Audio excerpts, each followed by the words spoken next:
much, Mr Principal Deputy Speaker.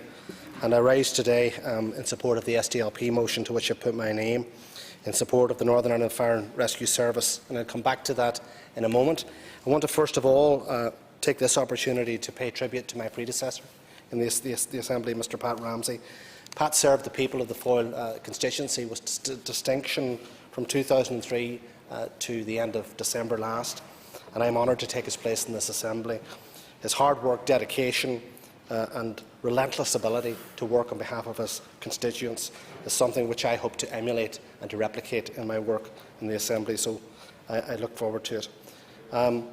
Returning to today's debate, obviously I want to personally pay tribute to the firefighters within the service who have often risked their lives for safety and protection of others. As has been said in this chamber already, they put their lives at danger day and daily on our behalf. And we would do well to remember that, perhaps, when we're talking about percentages and trying to save money in the overall budget. It is often overlooked, the fact that the fire service is as much of a frontline service as any other in respect of the health budget.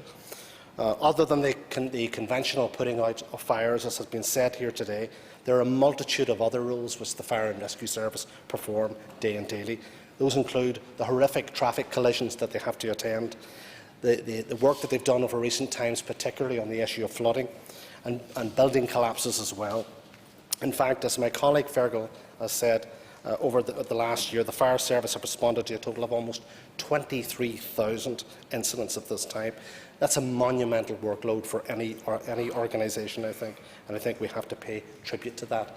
In the most recent flooding incidents that we've had here locally, Mr Deputy Principal Speaker, we have seen over the last few weeks the devastating impact that the flooding has had, and importantly, how the role of acting quickly, which the Fire Service has been able to do, has played such a key role in the protection of homes and businesses by helping to prevent harm and recover damages that have occurred to their property.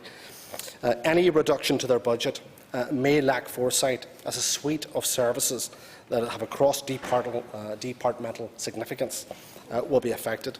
Let's look at the Fire Service budget specifically. From 2011, the Northern Ireland Fire and Rescue Service has had to operate in spite of year-on-year cuts. There has been no decrease in demand, and as a result, the Fire Service has been stretched by operating in harsher budgetary climate every year. In that time, their budget has been cut by 14.5%. This represents, as has been said in the House, over £12 million between 2011 and 2016.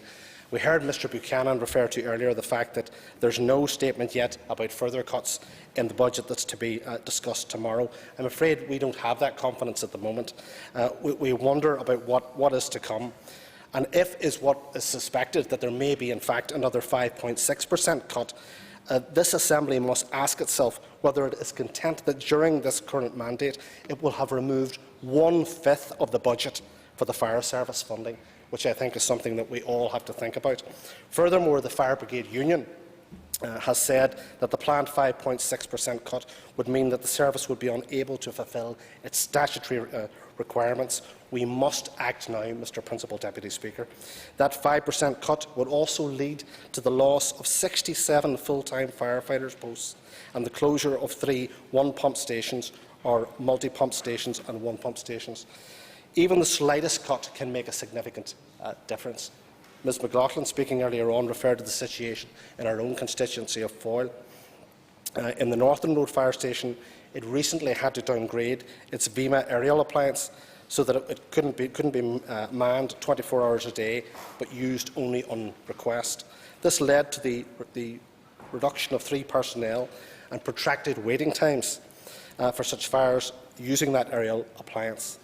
The VIMA appliance was often used to good effect, for example, during the recent Brickland fire, which was a huge fire in our city and district, which burned for approximately 1 week, pouring water onto the blaze from that high level without firefighters entering the building and putting their lives at risk.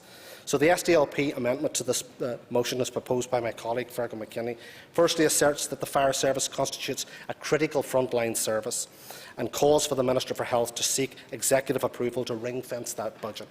So We already have a fire service that can operate efficiently member to conclude his extremely remarks. efficiently in harsh budgetary conditions.